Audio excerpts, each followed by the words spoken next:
Hola a todos, mi nombre es Gabriel, soy químico de la Universidad Nacional de Ingeniería y este video lo hago de manera personal explicando un poco de la química del dióxido de cloro. Esta sustancia está siendo utilizada ahora último para el tratamiento del coronavirus, entonces vamos a ver cuáles serían los posibles mecanismos que puede seguir esta molécula y si es verdad que nos puede llegar a curar. Para eso tenemos que hablar un poco acerca de la química de este compuesto, cómo se forma y qué es lo que pasa con él. Ahora bien, el MMS es una solución que se considera milagrosa para algunos, que es a partir de clorito de sodio y ácido clorhídrico se obtiene el dióxido de cloro, se obtiene sal y se obtiene agua, ¿no? Entonces, ¿qué es lo que pasa? Se prepara en este recipiente y solamente el dióxido de cloro es el que queda en el agua que está de color amarillo, ¿no? Entonces tenemos dióxido de cloro disuelto en agua. Esto pasa a ser el CDS, conocido como el CDS. ¿Sí? Es el dióxido de cloro, la solución del dióxido de cloro. Ahora, vamos a ver qué pasa cuando esta solución de dióxido de cloro llega al estómago. ¿Sí? ¿Por qué? Antes de que me escriban que no va a llegar al estómago y que es un error, les quiero explicar algo. La temperatura de ebullición es 11 grados Celsius. Esa temperatura significa que una sustancia pasa de líquido a gaseoso, ¿sí? Es una temperatura de ebullición a una atmósfera, ¿no? Es a condiciones normales. Entonces, a 11 grados, el dióxido de cloro no puede, a más de 11 grados, el dióxido de cloro no puede estar en líquido, va a estar en gaseoso, ¿sí? Y otra cosa, otro término, es la solubilidad. La solubilidad es la cantidad máxima de este gas o de una sustancia que se puede disolver en un líquido a una determinada temperatura.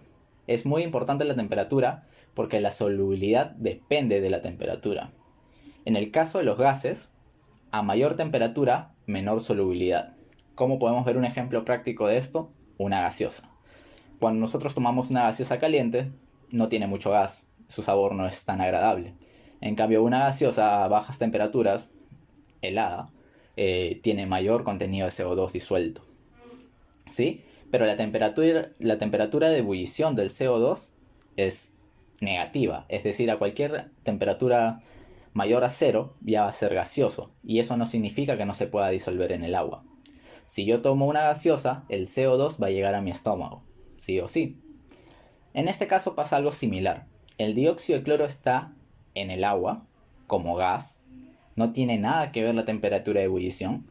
No pueden decir que a 37 grados Celsius ya se fue todo el dióxido de cloro del agua, ¿sí? Se va a ir parte, sí, pero sí va a llegar al estómago otra parte. Entonces ahora sí vamos a ver los posibles mecanismos que puede seguir el dióxido de cloro en medio ácido, que vendría a ser en nuestro estómago, y en medio básico si es que llega al torrente sanguíneo o se inyecta al torrente sanguíneo, ¿sí? Bueno, para esto ya algunos deben haber visto lo que es un diagrama de Latimer. El diagrama de Latimer es química inorgánica, nos habla acerca de un elemento. Un elemento adopta diferentes estados de oxidación. ¿Pero qué es un estado de oxidación? Estos números que dicen aquí, más 7, más 5, más 4, más 3, más 1, 0 y menos 1, son estados de oxidación. Son cargas aparentes que recibe un elemento cuando se enlaza con otros, ¿sí?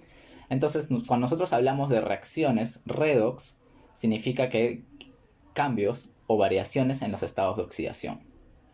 Y estas reacciones dependen de un potencial, ¿sí? Entonces, lo que estamos viendo aquí es que, por ejemplo, si nosotros queremos pasar de más 7, de cloro más 7 a cloro más 5, necesitamos 1.2 voltios. Y así sucesivamente, ¿no? Cada camino puede tener su potencial. Ahora, ¿qué es lo que pasa? En química no puedes decir que si yo tengo dióxido de cloro voy a liberar un cloruro y oxígeno. No. Sí los contiene, o sea, el dióxido de cloro tiene cloro y oxígeno, pero no los puedes manipular o forzar de alguna manera. Siguen caminos establecidos, muy estudiados. Esto es teoría y la teoría no va a cambiar cuando se vuelve aplicación, ¿no? Entonces no es que a mí no me salga oxígeno, y a un doctor que usa dióxido de cloro sí le va a salir oxígeno. No es posible. Entonces, analicemos qué está pasando aquí. Nosotros tenemos el dióxido de cloro aquí, ¿sí? El dióxido de cloro tiene dos caminos. De +4 puede pasar a +5, que vendría a ser una oxidación, y puede pasar a +3, que vendría a ser una reducción, ¿no? De +4 a +3 es reducción. Ahora, ¿qué pasa con esto? Estos potenciales son bastante elevados. 1.67, 1.65, 1.63 es muy elevado. Entonces prácticamente se encuentra con otro y obligado lo va a oxidar. A estos se les llama oxidantes fuertes, ¿no? Entonces los podemos usar para degradar cosas, para blanquear, etc. Entonces lo que pasa aquí es la siguiente reacción, ¿no? El dióxido de cloro, ¿qué pasa si se reduce? Pasa de +4 a +3. Esta es la oxidación, disculpen. Pasa de +4 a +5. Se hace un balance ion-electrón y se obtiene esta ecuación. Aquí en ningún momento hay oxígeno. Y la siguiente reacción, de cloro +4 a cloro +3, es la de aquí. Y otra vez, no hay oxígeno por ningún lado. No podemos ponerle de más, no podemos inventar una nueva ecuación química, una nueva reacción. No es así. Y entonces, como dicen por ahí, que una vez que el dióxido de cloro está en el estómago, se libera cloruros, estamos hablando de este paso. Desde +4 a -1. Y eso se tiene que hacer obligado, sí o sí, pasando por estos estados. ¿Sí? Puedo pasar, lo que sí puedo hacer es de +3 a 0. ¿Sí? Tiene otro potencial. Esas son otras cosas. Pero no es posible de que llegue a cloruro así nomás.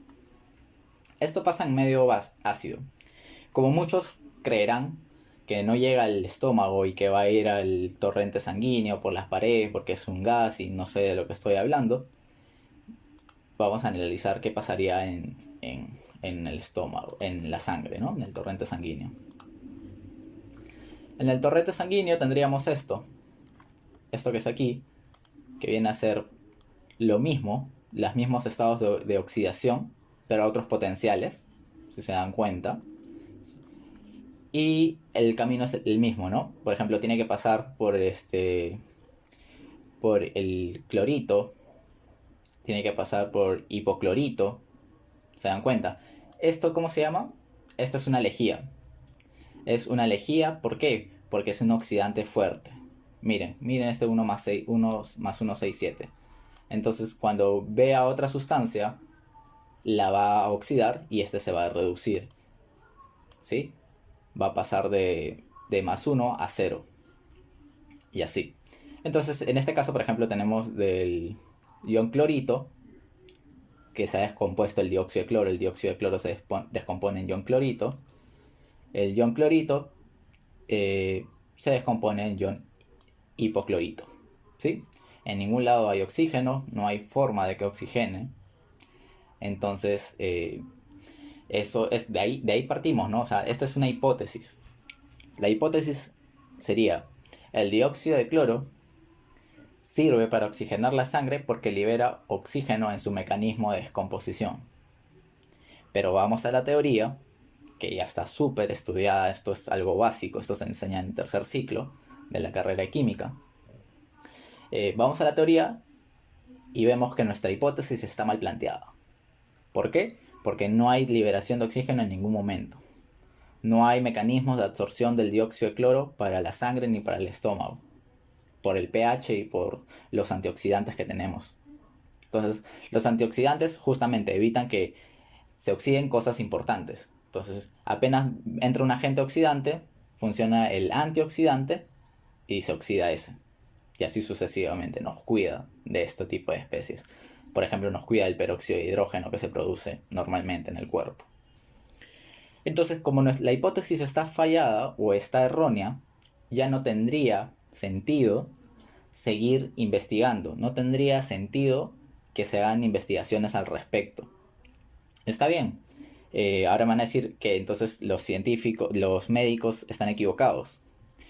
Lo que está equivocado es la forma de cómo se está estudiando este mecanismo. He escuchado médicos diciendo que dan dióxido de cloro con acitromicina y con todos los demás medicamentos normales. Entonces, no puedes hacer eso. No puedes decir que está funcionando si le estás dando otra cosa. El efecto placebo es otro que se tiene que evaluar. Entonces, y esto obviamente es una investigación que tiene que tener mucha ética, ¿no? No puedes ponerte a experimentar con humanos. Otro detalle es que una investigación no se muestra en videos de YouTube, no se muestra en screenshots, no se muestra diciendo que fotos, así no es.